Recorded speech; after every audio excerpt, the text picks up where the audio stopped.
शांति शांति शांति।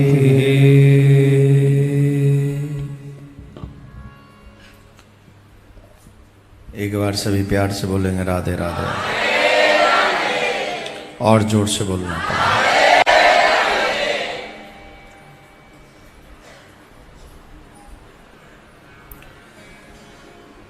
गरुड़ पुराण भगवान नारायण श्री गरुड़ जी के प्रश्नों का उत्तर देकर इस गरुड़ पुराण की कथा को सुनाते हैं। और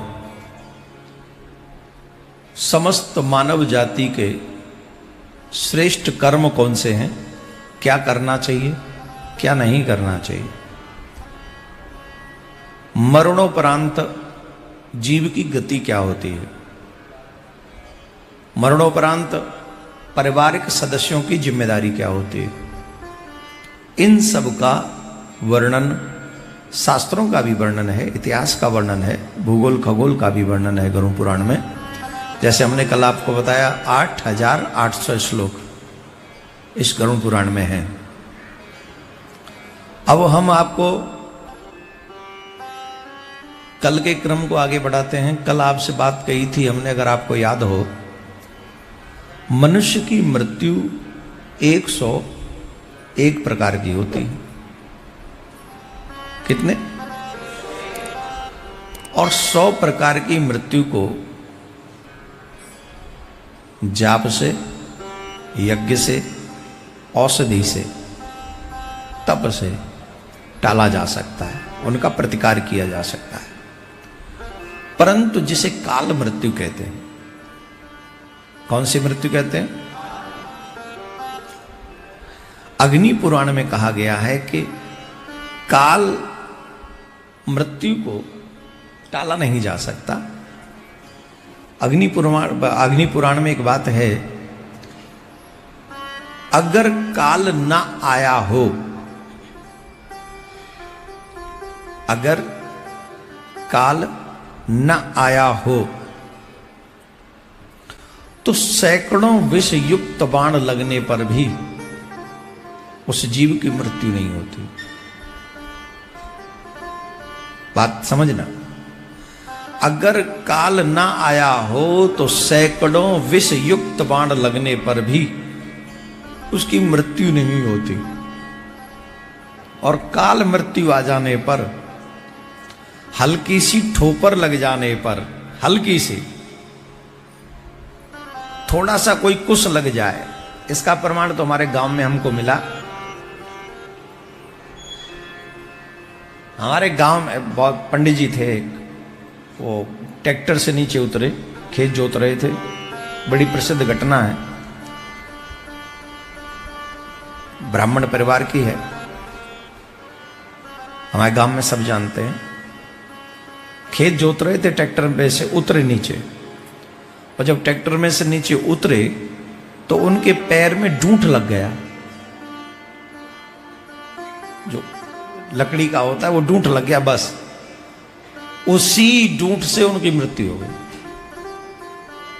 जब किसानों को हर दिन डूंठ लगते रहते हैं, डूंठ क्या न जाने क्या फावड़ा मर लाल पैर में लग जाता है, वो जो काटते हैं दरांत हाथ में कट जाता है, न जाने क्या क्या। बेचारे किसान बड़ी मेहनत करते हैं,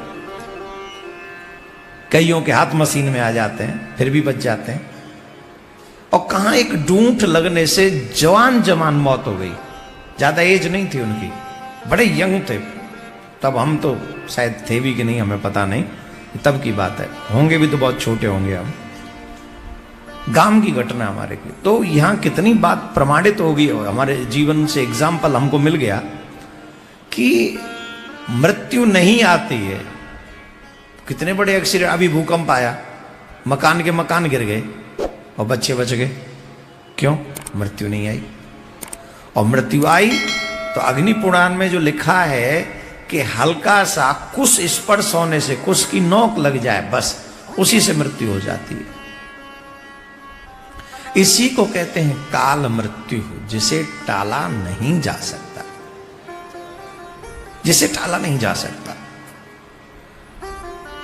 एक और बात यहां पर कही गई है, ये बात आज के युग में लोग मानते नहीं,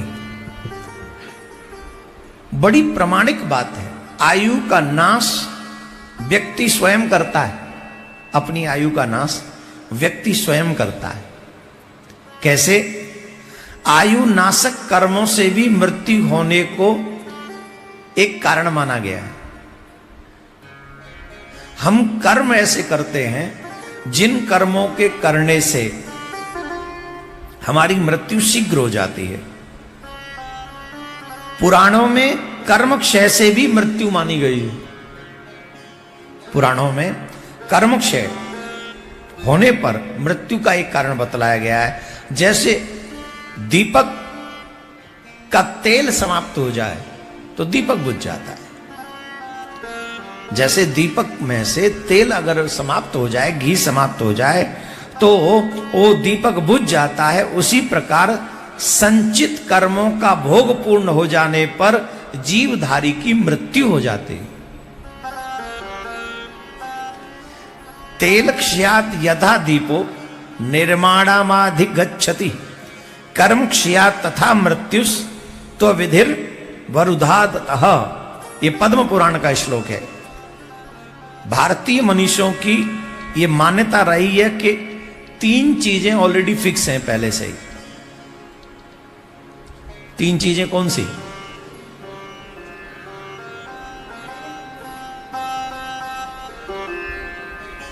आपके जन्म से पहले ये तीनों चीज फिक्स है। कौन कौन सी?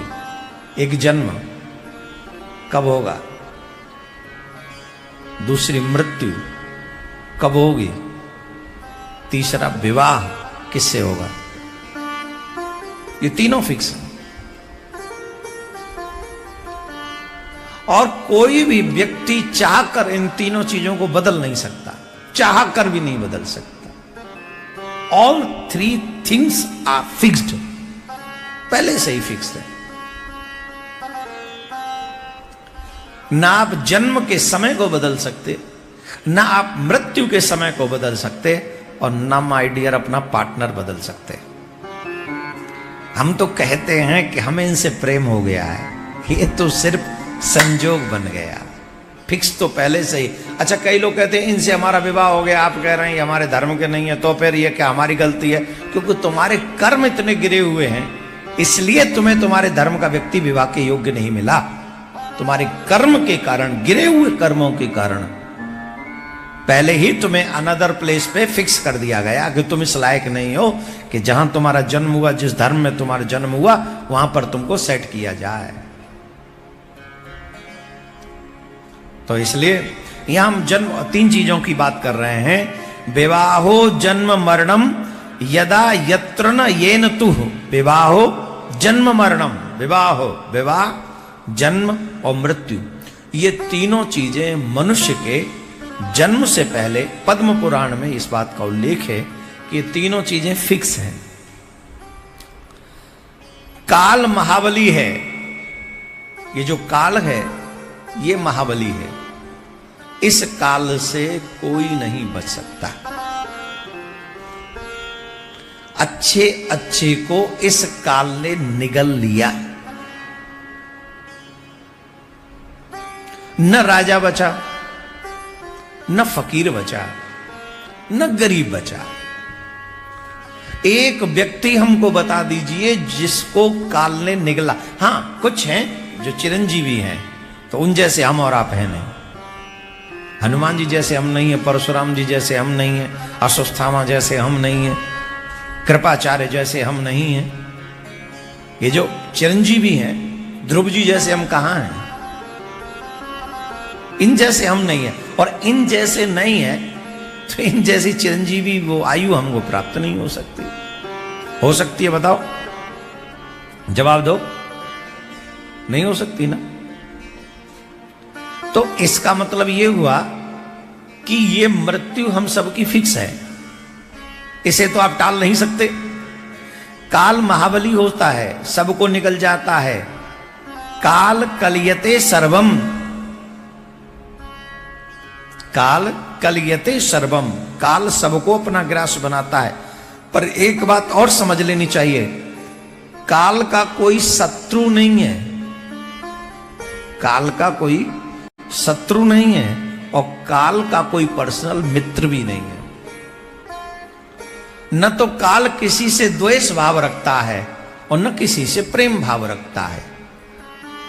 काल जैसे ट्रेन जा रही है, ट्रेन चलती चली जा रही है, दौड़ती चली जा रही है, और ट्रेन के आगे कोई जीव आ जाए वो कुचल जाता है। अब ट्रेन का उसे कोई द्वेष थोड़ी है, आ गया पटरी पे दौड़ना है उसे, तो वैसे ही काल को अपनी गति से दौड़ना है, उसको चलना है।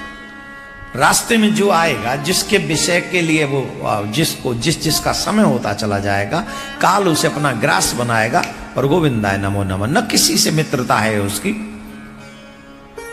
काल कालयते सर्वम, काल न तो कोई मनुष्य प्रेम पात्र है और ना ही उसका कोई द्वेष पात्र है।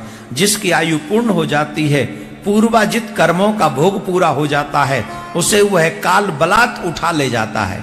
बलात् मतलब जबरदस्ती उठा ले जाता है। कौन? काल उसे जबरदस्ती उठा ले जाता है। बोले कैसे ले जाता है? न काल्यस्य प्रिय कश्चित द्वेषो वास्य न विद्यते। विष्णु स्मृति में लिखा है, काल का न तो कोई प्रेमी है और ना ही कोई शत्रु है। उठा लेते हैं बस। कैसे उठा लेते हैं? महाभारत में कहा गया है, जरा और मृत्यु ये दोनों ही भेड़िए हैं। जरा और मृत्यु ये दोनों ही भेड़ियों के समान हैं, जो कि बलात् दुर्बल तथा छोटे और बड़े सभी को ग्रस्त कर देते हैं। कोई मनुष्य चाहे दुर्बल हो या बलवान हो, चाहे सूरवीर हो या मूर्ख अथवा विद्वान ही क्यों न हो, वह तब तक यथेष्ट मनोकामना और आर्थिक लक्ष्यों को पूरा नहीं कर लेता, उससे पूर्व ही उसे मृत्यु आकर पकड़ लेती है। राधे राधे बोलना पड़ेगा जोर से। आप सोचिए, इस संसार में कितने मनुष्य ऐसे हैं, मतलब जो 50-60 साल के हो गए। जरा ध्यान करें, क्या सोच के निकले थे घर से जब जवानी शुरू की थी, कमाना शुरू किया था, एक लक्ष्य बनाकर चले। लक्ष्य क्या था? एक घर बनाएंगे, 2 बच्चे होंगे, उन्हें सेटल कर देंगे, उन्हें पढ़ा लिखा के फलाना ढिमका बना देंगे, फिर आराम से सब 50-60 साल के हो जाएंगे। जब बच्चे कमाने लग जाएंगे तब हम क्या करेंगे? तब हम अपना रिलैक्स करेंगे, घर में रहेंगे, भजन करेंगे, जो बच्चे दे दिया करेंगे उसी से कुछ दान पुण्य किया करेंगे। यही सोचा था। जब तक बुढ़ापे में बच्चे सेटल हुए, उससे पहले पहले काल ने आके अपने निमंत्रण भेजना शुरू कर दिया। शुगर बढ़ गया, डायबिटीज हो गया, ब्लड प्रेशर हाई और लो हो गया, किडनी में पानी भर गया, वो पथरी हो गई, कहां आंतों में फंस गया है कुछ। न जाने ऐसे कितने निमंत्रण भेज देता है काल कि उन समस्याओं में लग जाने पर, अरे ये ठीक हो जाएगा तब वृंदावन चलेंगे, ये सिलट जाए, मेरी शुगर ठीक हो जाए तो वृंदावन चलेंगे, न शुगर ठीक हो न वृंदावन जाओ। महाराज फलाने पाम में ये पर घोंटू ठीक करवा दो, हम अभी आ जाएंगे। अब तो घोंटू कहां से अगले जन्म में ठीक होंगे, अब इस जन्म में तो कोई चांस है नहीं, अब कहां से ठीक होंगे भाई। अब ये काल का ही तो निमंत्रण है कि तुम ऑलरेडी इतना भोग चुके हो। जितना संसारिक सुखों को तुम्हारा ये शरीर भोगेगा, उतने ही तुम्हारे संचित श्रेष्ठ कर्म नष्ट होंगे, और जितने संचित कर्म नष्ट होंगे उतने ही मृत्यु के करीब जाओगे। ये जो तुम्हें एसी रूम मिले हुए हैं ना, ये जो तुम्हें गाड़ियां मिली हुई हैं, जो फर्स्ट क्लास मोबाइल फोन मिले हैं, ये फालतू फंड का नहीं, फोकट का नहीं मिला है, तो तुम्हारे पूर्व जन्म के सुकृतों का फल है ये। अब कोई तो 2000 रुपए के फोन से काम चला रहा है, तुम 1.5 लाख के 2 लाख के फोन से काम चला रहे हो, क्या है ये? संचित कर्म है। कहां 2000 कहां 2 लाख।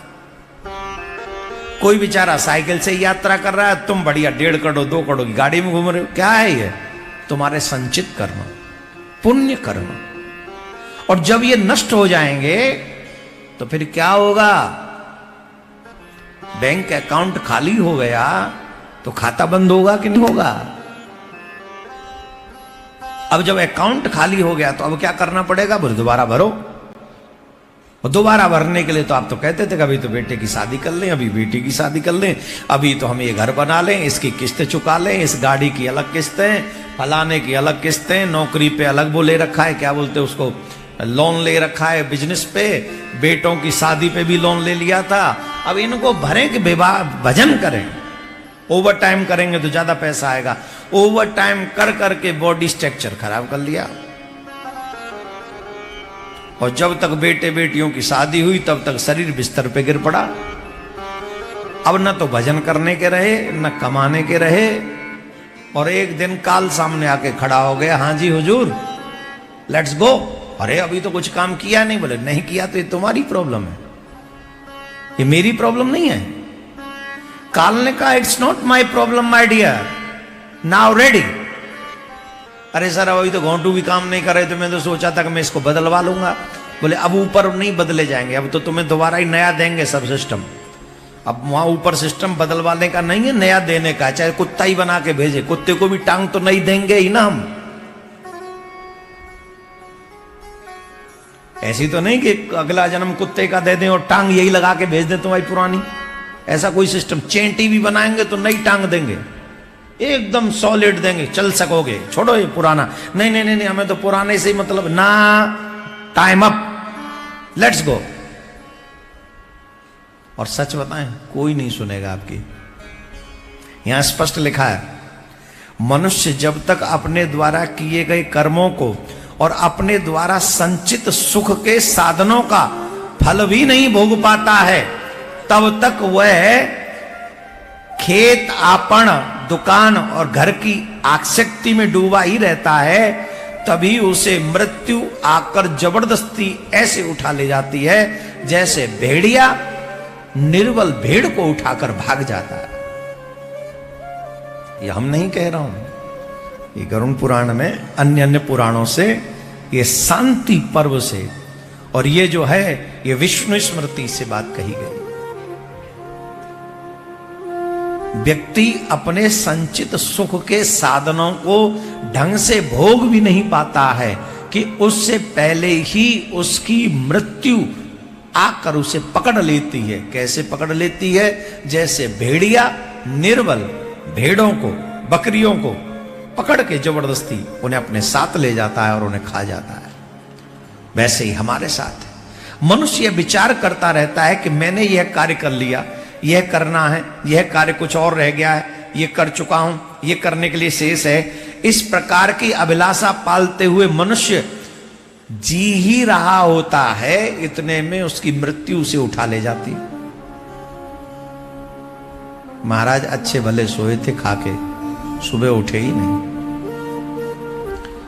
महाराज अभी तो मेरे साथ यहां भोजन ही कर रहा था बच्चा, अचानक से ऐसा हुआ कि उसके फ्रेंड्स के फोन आ गए और वो उठ के चला गया। पता चला निकलते ही एक्सीडेंट हो गया। कौन सी चीज तुम्हारे बस में है भाई? हमको ये बता दो, कौन सी चीज है जो तुम्हारे बस में है? जब तक तुम समझदार हो, जब तक तुम चलने लायक हो, जब तक तुम बोलने लायक हो, जब तक तुम देखने लायक हो, तब तक तुम अपने कल्याण को देखते नहीं हो, अपने कल्याण को सुनते नहीं हो, अपने कल्याण वाली जगह पर चलकर जाते नहीं हो। सिर्फ और सिर्फ उन भोग विलासों में लगे रहते हो जिन भोग विलासों के कारण तुम्हारे पूर्व संचित कर्म नष्ट होते रहते हैं। और पूर्ण संचित कर्म अगर नष्ट हो गए और इस जन्म में तुमने भजन किया नहीं, नाम लिया नहीं, दान किया नहीं, जल पिलाया नहीं, भोजन कराया नहीं, हरि का धाम में गए नहीं। मैं कहता हूं 100 करोड़ हिंदू है ना, 100 करोड़ में से 2 करोड़ आदमी ऐसे होंगे जो तीर्थ वगैरह आते जाते होंगे, बाकी का 98 करोड़ आराम से चक मलीदा मार रहे हैं। क्या कर रहे हैं? पूर्व जन्म के संचित कर्मों को नष्ट कर रहे हैं, मात्र ड्रिंक वो कर रहे हैं। मैंने एक बात बताई थी, कुछ पाप जो सर्वश्रेष्ठ पापों में गिने जाते हैं शास्त्रों में, सर्वश्रेष्ठ पाप, उन्हीं सर्वश्रेष्ठ पापों में लिप्त है मनुष्य आज का। जुआ खेलना सर्वश्रेष्ठ पाप है, मद्यपान करना सर्वश्रेष्ठ पाप है, मांस भक्षण करना सर्वश्रेष्ठ पाप है, झूठ बोलना सर्वश्रेष्ठ पाप है, परस्त्री गमन करना, वैश्य गमन करना, परपुरुष गमन करना, यह सर्वश्रेष्ठ पाप है कि नहीं? बोलो है। शास्त्र में इनसे बड़े पाप नहीं है कोई। और आज का मनुष्य इन्हीं पापों को कर रहा है। क्या कर रहा है? It's fun my dear, it's fun. What is this? ये पाप है। शास्त्रों के, पुराणों के, वेदों के गिने हुए चंद वो महापाप हैं जिन पापों का कारण मनुष्य का पतन होता है। और इन्हीं पापों को आपने अपने एंजॉयमेंट का तरीका बना लिया, समझ लिया। अब क्या होगा? फंसोगे नहीं तो क्या होगा? बोलो, जवाब दो, क्या होगा? राधे राधे बोलना पड़ेगा, जोर से बोलना पड़ेगा। मृत्यु के कारणों की चर्चा मनुष्य की अव्यवस्थित दिनचर्या भी है। हम लोगों की मृत्यु का कारण जो हमारा दिनचर्या है आजकल का, यह भी एक कारण है, जल्दी मृत्यु का कारण। दूषित खान पान भी है, जिसे गिनाया गया है कि हम लोगों का जो दूषित खान पान है, यह भी शीघ्र मृत्यु का एक कारण है।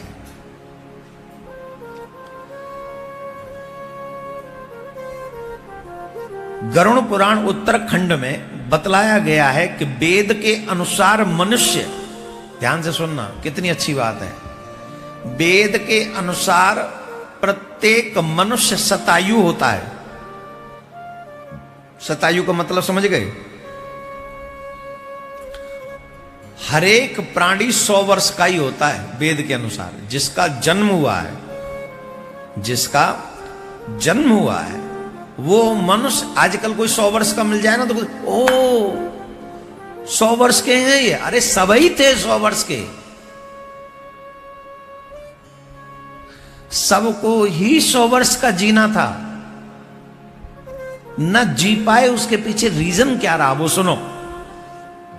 एक गरुड़ पुराण में बतलाया गया है कि वेद के अनुसार प्रत्येक मनुष्य शतायु होता है, किंतु अपने दुष्कर्मों के कारण,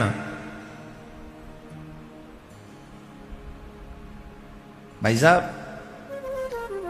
आप भी सुनो ध्यान से, काम आएगा। शतायु तो तुम्हारी भी है ना? तुम्हारी भी शतायु है, लेकिन सुनो जल्दी कैसे जाना पड़ता है। अपने दुष्कर्मों के कारण प्रत्येक मनुष्य, जितने संसार में मनुष्य बनकर जन्म लिया जिन्होंने, ये बात गर्भ के भ्रूण हत्या की नहीं हो रही है। जो गर्भ में समाप्त हो जाते हैं उनकी, क्योंकि वो तो फिर दूसरे प्रारब्ध में चले जाएंगे। लेकिन जिनका जन्म हुआ है वे सभी 100 वर्ष के होते हैं, परंतु अपने दुष्कर्मों के कारण वो है उससे पहले ही काल का ग्रास बन जाते हैं। अपने कर्म, दूषित कर्मों के कारण 100 वर्ष से पहले वह जीव काल का ग्रास बन जाता है। विविध प्रकार के रोग, शस्त्र, सर्प आदि प्राणी, विष और अभिचार, व्यभिचार जो न करने योग्य कर्म है वो उनको करना, उनसे हमारी आयु नष्ट होती है। कितनी बार कहते हैं ऐसे मत सो, ऐसे मत बैठो, इससे आयु नष्ट होती है। कहां मानते लोग? ये सब अकर्म हो गए ना, जिनको नहीं करना चाहिए उन कर्मों को हम करते हैं, तो आदि मनुष्य की मृत्यु के कारण बन जाते हैं। विविध व्याधय शस्त्रम सर्वाधा प्राणी नस्तथा विषाणी चाभि चारणस्य मृत्यु द्वाराणी देहि नाम। मनुष्य की मृत्यु जल में डूबने से। अब बताओ पापियों की मृत्यु कैसे होती है? ध्यान से सुनो। मनुष्य की मृत्यु जल में डूबने से, अग्नि से जलने से, विष वषण से, विष खाने से, शस्त्र के आघात से, क्षुधा रोग से और पर्वत आदि से गिरने से किसी से भी निर्मित हो सकती है। संतों और सिद्ध पुरुषों की, योगियों की मृत्यु स्वेच्छा अनुसार होती है।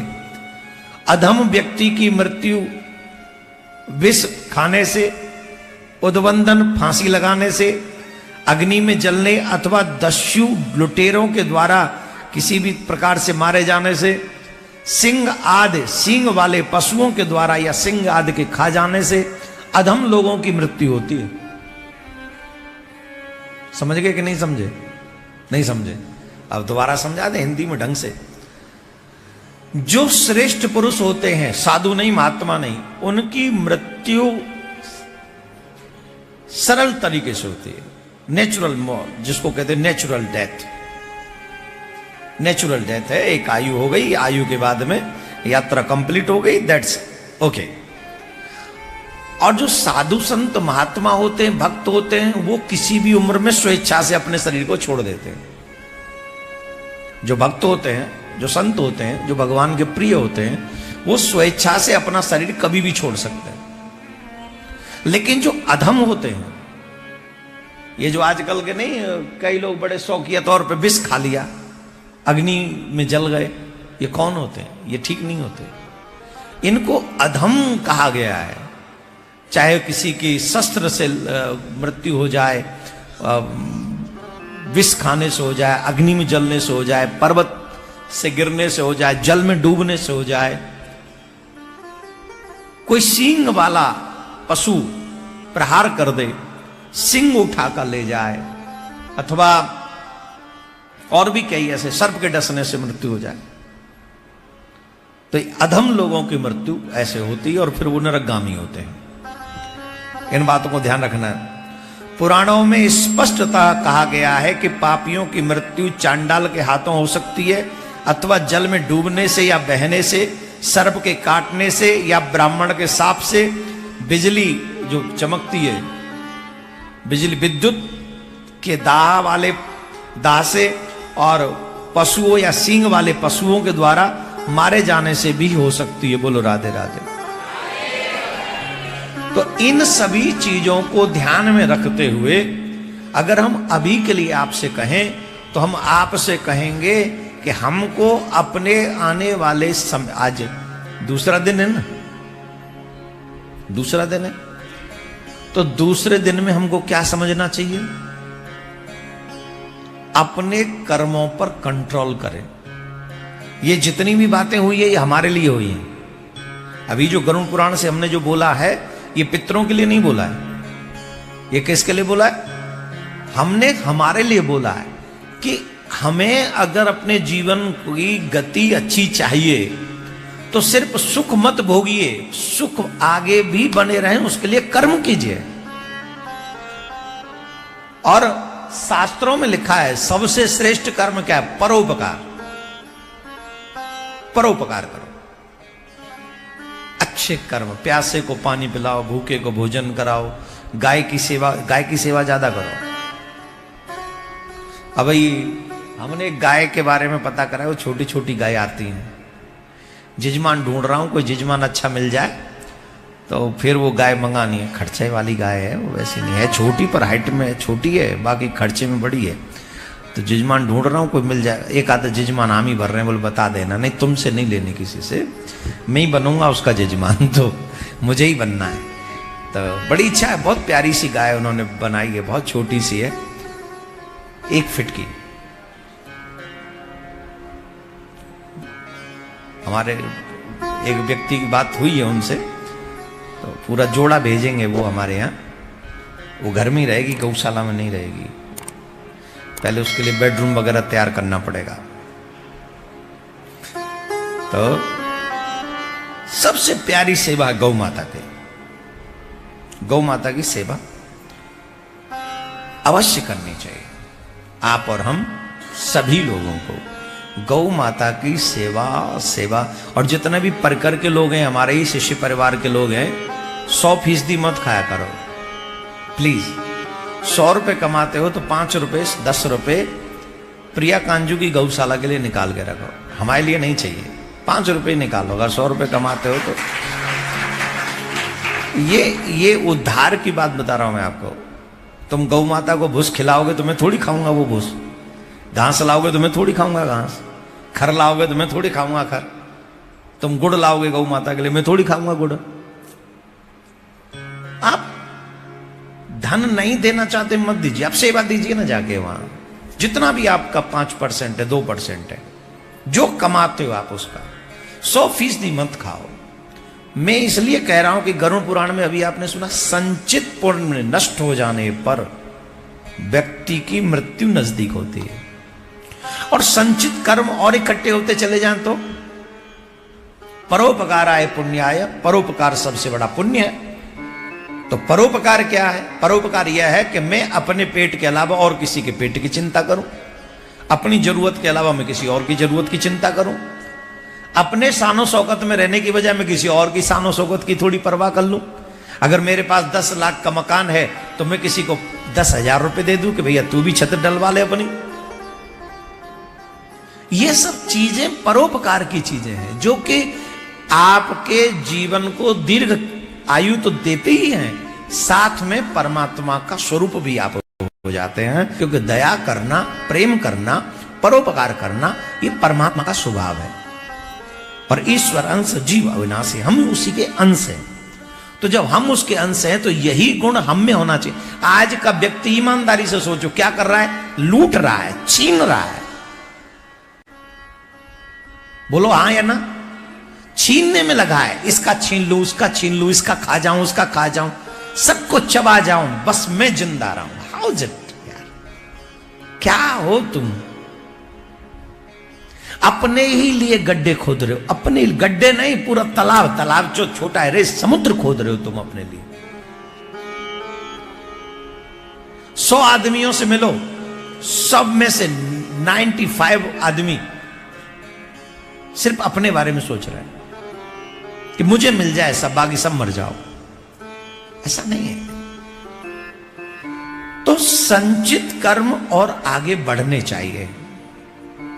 आप अपने जब पितरों के लिए कार्य करते हो, ये छोटी बात नहीं होती। देखो यहां पर एक चीज बहुत अच्छी लिखी है, बहुत अच्छी। कुछ परिवारों का स्तर इतना निम्न और दूषित होता है कि उनके सदस्यों के दुराचरण से तथा उनके घरों के दूषित वातावरण से आकर्षित होकर प्रेत वहां अपना डेरा डाल लेते हैं। आपने देखा होगा कि कई घरों में नेगेटिव एनर्जी बहुत होती है, भूत प्रेतों की। प्रेत उसको भी कहते हैं जो पितृ होते हैं, और प्रेत उनको भी कहते हैं जो भूत प्रेत की योनि में चले जाते हैं। इस बात को समझ लीजिए। किनके घरों में प्रेतों की बाधा रहती है? जिनके घरों के आचरण दूषित हो जाते हैं, जिनके घरों में मदिरा आना शुरू हो जाती है, मांस आना शुरू हो जाता है, व्यभिचार शुरू हो जाता है, उल्टा सीधा बोलना शुरू हो जाता है, 24 घंटा क्लेश घर में रहता है, साफ सफाई नहीं होगी घर में, जिधर चले जाओ गंदगी, वहां कपड़ा फैला पड़ा है, यहां कपड़ा फैला, कहीं सफाई नहीं मिलेगी आपको। घर में घुस जाओ तो ऐसा लगेगा ही नहीं कि ये मानवों का घर है, ऐसा लगता है जैसे पशु रह रहे हैं। नेगेटिव एनर्जी नहीं आएगी तो क्यों नहीं आएगी बताओ? घर में नालियां बंद पड़ी हुई हैं, घर से नल के पानी टपक रहे हैं, ये सब नेगेटिव एनर्जी का रूल है, ये जो हम आपको बता रहे हैं। हमारे आचरण, सुबह उठे नहीं, मुंह धोया नहीं, उससे पहले ही चाय भसक ली, कुल्ला भी नहीं किया। कितने लोग तो ऐसे हैं जब तक ना खा लें, मुंह में ना भर लें, तो सब पेट साफ नहीं होता था, पेट में पानी डाल ले।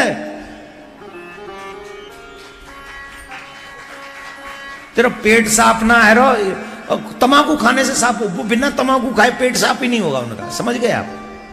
अब ये क्या है? ये दुष्कर्म है, ये सच्चे मनुष्य का आचरण नहीं है। कि सुबह उठे मुंह से लाट टपक रही है, चाय आ गई मुंह में ठूस ली। अरे राम भजो यार, तुम आदमी बना के भेजो, भगवान ने गधा बन गए। भगवान ने क्या बना के भेजा? मनुष्य। तो मनुष्य बिना कुल्ला किए, बिना मुंह धोए, बिना हाथ पांव धोए सब कुछ ढसक लेगा क्या? आदमी हो। पशु भी थोड़ी देर सोचता है कि अभी मैं उठाऊं, रात खत्म हुई है तो थोड़ी देर बाद में खाऊं। 4 बजे डाल दो तो 4 बजे पशु नहीं खाता है, आराम से रिलैक्स होके खा लेता है क्या?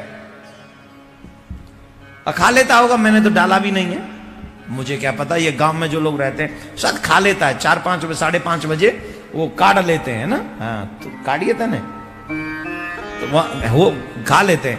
लेकिन उसमें नियम भी है, पशु सो भी जाते 8-9 बजे, और पशुओं का दिन जो है वो 3-3:30 बजे शुरू हो जाता है। ये याद रखो, मनुष्यों से पहले पशु उठ जाते हैं, आप ये भी समझ लो।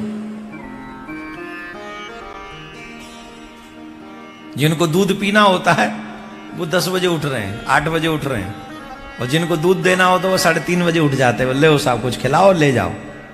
खैर हम पशुओं की बात नहीं कर रहे, हम बात कर रहे हैं बिना मुंह हाथ धोए चाय पी लेना, बिना कुल्ला किए चाय पी लेना, गुटखा खा लेना और उल्टा सीधा खा पी के फिर तुम्हारा पेट साफ होगा ऐसा सोचना, ये जो है ये अनैतिक कर्म है और तुम्हारे पुण्यों को नष्ट कर रहे, तुम्हारी आयु को भी नष्ट कर रहे। अब यहां पर मैं तो कह नहीं रहा अपनी मर्जी से, आप सोचो मैं अपनी मर्जी से कह रहा हूं, तो मैं अपनी मर्जी से नहीं कह रहा हूं। यहां इसमें स्पष्ट लिखा है, दूषित वातावरण से ही वो प्रेत आत्माएं उस घर की तरफ आकर्षित होती हैं, अपना डेरा डाल लेती हैं, उन घरों की सारी संपदा को अदृश्य रूप से निगल जाती हैं। वो नेगेटिव एनर्जी जो प्रेत बाधा है, जो सारे तरक्की के रास्ते हैं वो धीरे धीरे खत्म होते चले जाते हैं, समझ रहे? इसलिए थोड़ा सावधान रहो जाओ। उदाहरणार्थ ये कहा गया है कि जिसमें मार्जन सफाई, उपलेपन, लिपाई पुताई अथवा पक्के फर्श वाले घरों में झाड़ू पोछा नहीं होता, तथा जहां कोई मांगलिक कृत्य नहीं होते तथा अतिथि सत्कार आदि नहीं होता, वहां मनुष्य भोजन नहीं करते, प्रेत ही भोजन करते हैं। पहले मकान कच्चे थे, दिल सच्चे थे, आजकल मकान पक्के हैं, आचरण गंदे हैं, बहुत गंदे आचरण हैं। जैसे घरों में पत्थर लग गया है ना, तो वो घरों में नहीं लगा, वो दिलों